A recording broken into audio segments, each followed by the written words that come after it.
everyone, and welcome back to my channel. My name is Autumn if you are new here. I'm glad that you are tuning in, and if you are returning and you have already subscribed, I thank you so much for supporting me thus far and joining me for all this bookish fun. So when I sat down to plan out what I wanted to do for this video, all I could think of was my fall TBR, but I feel like it's still a little bit too early for that. And I don't want to give away all the fun things that I have planned for September and October. So instead, I'm going to be doing another fun book-related tag called the Fictional Boyfriend Tag. Now, this is a tag that I actually had already done over on my blog. I think I probably did it a year or two ago. Not a lot of my answers have changed, I will give you that, and when the blog is back up for you guys to check out after the relaunch, you will be able to see that it is still up there as well. But I wanted to share with you guys this today because I just think that it's so much fun and it's so relatable.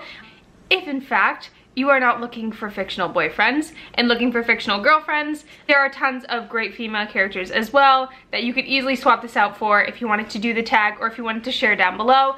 I'm open to anything, whoever it is that you fall in love with while you're reading, I want to know about it. So we are just going to get right into it, and I'm going to share with you my top fictional boyfriends. This includes mostly, I think everything is a book, and there are some film adaptations that you guys will recognize as where I pulled the characters from. Some of these characters, the appearance of them in the movie only adds to the love that I have for them from what I imagine them being like in the books to begin with. So yeah, it's a little bit of a mix of both, but I think that it is going to be fun regardless. The first boyfriend that I am going to name for you is my most romantic boyfriend. Now, aside from the troubled past that everyone says he has or claims that he has, I cannot think of a more romantic boyfriend than Jay Gatsby from The Great Gatsby by F. Scott Fitzgerald. For those of you who don't know this about me, The Great Gatsby is one of my favorite novels of all time. Now when it comes to books in general, I try to find one cover that I like or one edition that I like, and I stick to that instead of buying all of them, only because it's a lot of space, it's a lot of money, so I'm very selective on editions that I purchase. But The Great Gatsby is a book that I will grab any edition that I can find just so that I can collect as many as possible. I probably have about 10 editions of The Great Gatsby, and each one of them has a different cover from a different time period. This, as always, is one of my favorites, but I do have plenty of others. I mean, are you kidding me? He stays single and moves to this giant mansion and the light at the end of the dock and all the parties and, you know, giving her her dream life and all of those experiences that you could ever have imagined going through as a couple. The sweet, you know, the sweet words they exchange, the moments that they have, and at the end, the sacrifice that Jay Gatsby makes for Daisy is just incredible. So I can't think of a more romantic boyfriend. Comment down below if you have thought of one that beats that or tops that. But otherwise, when I think romance, Jay Gatsby is what I like. The next boyfriend that I was meant to find was a dark and moody bad boy with a good side. And for that, the character that I chose was 4 from the Divergent series. You want to talk about a guy who's moody, moody, moody. Like, through the entirety of the book and the movies, I can't keep up. I am a female. I get emotional. I am 100% mood all the time. But the way his moods fluctuate, I can't keep up with him. On the other hand, those bad moods and sort of the mystery behind his character, I think is really broken down towards the end of the series and the end of the movies, if that's all you've seen. And you really get to see the good heart and the great intentions that 4 has. I think that his wanting to fit into every faction and really just encompass this overall good person is something that could compensate for the amount of moods that he goes through and compensate for the amount of bad boy tendencies that he has. I personally am not a risk taker. I like to play it safe. I like to know like situations I'm getting myself into, and I don't really care for surprises. But if I had to choose, I think that I would let 4 sort of take me on that bad boy journey and, you know, at the end of the day show me that he could still really care, not just about me, but about all people as well. The next boyfriend that I'm going to share with you is my choice for Paranormal Boyfriend. Now, I don't have a copy of this book yet, which is something that is on my list of to-dos like every other time I go to the bookstore. It is a book that I fell in love with last summer, like fell in love with, and it's rated as one of my top 10 probably favorite books of all time. I devoured it, and I would reread it any day, and that is The Suffering Tree by El Cosmano. I hope that I'm pronouncing her last name right, but I don't know. I'm sounding it out. My paranormal boyfriend that I would choose to fit this category would be Nathaniel Bishop, because there isn't a sweeter, braver, musically inclined zombie boy like him in any series that I have ever read. What I love about Nathaniel's character is that he's so complex. You don't find out the entirety of his story really until the end of the book. For those of you who haven't read the book, I highly recommend it. It's a quick read. It's got like essences of a thriller in it, but I don't know if it would fall under that category specifically. But Nathaniel's character, you know, at the beginning is very vague. We don't know a lot about him. You know, I had an itching for what he might be like at the beginning based on like him being someone who comes back from the dead, but towards the end I had not seen any of it coming. His personality is wonderful. You know, chivalry is there when it comes to Nathaniel. I don't know if that is because he's from a different time period, but otherwise, Paranormal Boyfriend, he fits it to a T, and yeah, I don't think that I could choose another one. I'm trying to think of more paranormal boyfriends, and for some reason I can't think of any.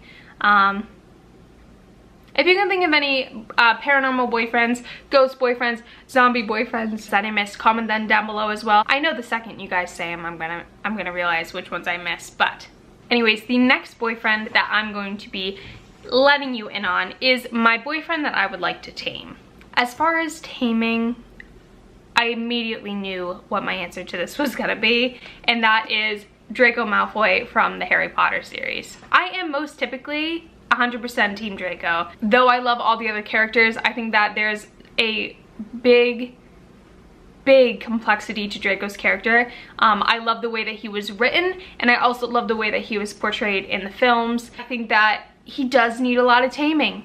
He's been thrown into this life that he can't really control. He's the class bully, and then things escalate really quickly for Draco, I feel like, through his life. I think that if he found a nice girl and cared about her enough, then maybe there would be a little bit of taming involved. I also just think that it would be very interesting to see how he is. I don't ever picture Draco having a girlfriend, because he doesn't throughout the films. You never get that part of his life. You know, you get to see Harry's crushes and Hermione's little like love affairs with, you know, Victor Crumb and Ron's love potion, the whole thing, but we don't, because Draco is not, I mean, he's a main character, but he's one of the more supporting characters in the movies and in the books. I think that, you know, we miss out on that little bit of him and his personality, and it would be interesting to see what his love life is like, because he doesn't seem like that kind of a lovable guy. Admit it to yourself now, Draco Malfoy has the potential, okay? He has the potential to be a great boyfriend. And I mean, just look at him. He's so pretty. The next category is the boy that I friend-zoned. And for this, I chose Henry Tilney from Jane Austen's Northanger Abbey. Henry Tilney, when I first read Northanger Abbey, I fell in love with him. I love his sarcasm. I love that he thinks that he's smarter than others. In some instances, I love how he dotes on our main character. But I also at the same time think that some of those personality traits that he has could be extremely annoying and just overbearing. So I'm friend zoning Henry Tilney because I would love to have him as a friend. I think that his company would be wonderful, but I would not be one that I think could live with him or be in a long-term relationship with him, because I think that our personalities would clash 100%, and we would just get sick of each other way too fast. The next category on the fictional boyfriend tag was my soulmate, and I have left that one blank, my friends, because how are you supposed to choose? I don't know. I don't know how you're supposed to do it. I read hundreds of books, there's hundreds of characters. I think maybe what I'll do is I'll compile a list of all the traits that I like from different characters, and I will come up with a, you know, soulmate fictional character, and I'll write about him myself. That's a goal. But yeah, I'm not really sure about a soulmate. a soulmate is a big word, and I have loved a lot of fictional characters, so I'm gonna leave that one to decide later, and maybe you guys can give me some suggestions as to how to narrow it down, because it's gonna be tricky. The next category is the boyfriend that I would elope with. I don't have a cover for this book either because I re-gifted this book to a friend, but I chose Noah Calhoun from The Notebook by Nicholas Sparks. Oh, cliche. Autumn chose Noah from The Notebook, the biggest, most popular love story of all time. Next to Romeo and Juliet, I would argue. I feel like The Notebook is like the modern day Romeo and Juliet on the popularity level. Like, no one doesn't know what The Notebook is, just like no one doesn't know what Romeo and Juliet is. It does sound cliche, but let's be honest, Noah Calhoun is basically every lady's dream. He's got spontaneity, he's got a romantic side, he's got a little bit of the bad boy thing in him, and to be honest, I don't think that I would feel the need for a big wedding. I could just tie the knot whenever, you know, take us to the courthouse, get it done, and just be proud that he's my husband in general. And that is just how I feel. The next boyfriend I'm going to share with you is the boyfriend that I would adventure anywhere with, and for that I chose Legolas from Lord of the Rings. First of all, Orlando Bloom with straight blonde hair and elf ears. I can't. Do you know, for the longest time I didn't even know that was him, and when I finally made the connection I was like, you're joking. No wonder, right? But otherwise, his character in the book, I feel as well, is one of those characters that I just feel I could feel completely safe with all the time. And I feel like there's also a lightness to his character. I think that during like times where it's extremely scary and, you know, battles are happening and they're running from people and people are dying and there's this constant like dwelling darkness, I feel like Legolas brings sort of a little bit of humor and playfulness to the book, and I really can appreciate that. So I think that overall he would be a great travel partner, and yeah, on a scale of adventurers, I just thought that he stood out the most. The next boyfriend is the boyfriend that you would want to be stranded on a desert island with. I'll start that off by saying I'd never want to be stranded on a desert island. Not for fun, not on accident, never. It doesn't seem appealing. I don't think that I would make it very long. But to help myself out and to maybe live a bit longer and enjoy my stay on this deserted island, I decided that I would bring my boyfriend, Knox, from the Dorothy Must Die series.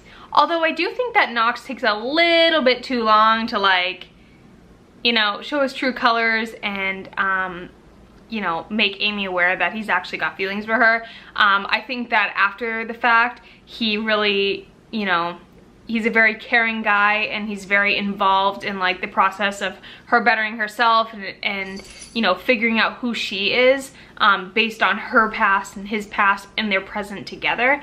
Also, the guy has magic, you know, he's got the wickedness to back him up, and I feel like if you're on a stranded island, what could do you wrong having a little bit of magic in your life? You know, he could probably get me out of numerous pickles. There is a part in the book, if I recall correctly, where he is actually stranded in what sounds like a desert, where like forgotten things and forgotten people and like toys and all of that go. I'm gonna have to reread that bit. I just think that, you know, the longevity of our stay would do good with a little bit of Knox. That's it. And the last boyfriend that I had to pick out was my badass boyfriend. And for that, I chose Soda Pop from The Outsiders. This is a very tough decision. Number one, though, when I think badass, I think Outsiders 100%. What is not badass about any of those characters? That's what I thought. It was a hard decision. There are many badass characters in The Outsiders, and I think each one of the greasers, each one of the guys has their own individual badassness, I will call it. But I chose Soda only because I've always been in love with Soda since like the first time I ever read the book and saw the movie. I think that what's also great about Soda's character is that he doesn't have to be badass all the time. He's very emotionally in touch with himself and his feelings. You know, I think that he has to sort of put up this front as the middleman, you know, middle brother, middleman. He's very tough on the outside but has that really soft core, that really soft center, and I just think that, you know, there would never be a dull moment And I think that the moments when he doesn't have to be badass, he would just be a great person to love. Like, he's very lovable. Great to his family, great to his friends, strong when he has to be. Doesn't always make the best decisions, but makes the best out of those decisions. And I think that that's very admirable. So, soda all the way. Also, Rob Lowe. Dude. I mean, he's like 60 or something and he still looks like he's like in his 30s, so there's that. Anywho, that is it for today's video. Those are all the fictional boyfriends that I've compiled for you today. Don't get me wrong, there are thousands of others, I am sure. I fall in love with at least one character every single time I read a book. So, the list goes on, but those are some of my tops. I'm sure that some of you guys can relate. Most of the ones that I chose are from books that are very popular amongst, you know, our age group and beyond, really. I hope that you guys can relate to some of them. Like I said, if you want to comment down below who some of your fictional boyfriends are and who you would choose to fit those categories, I would love to hear it. As I said before, if you are new here and you want new bookish content every single week and you want to come hang out and talk books with me, click subscribe and then also click the little bell to make sure that every time I post a new video, you guys are aware. Also, if you like this video and you'd like to see more like it, make sure to give it a thumbs up at the bottom of the page. I have tons of fun things planned for the next few months for you guys, so I'm very excited and I hope that you will join me for all of the fun. Until next time, I will see you guys later. Bye!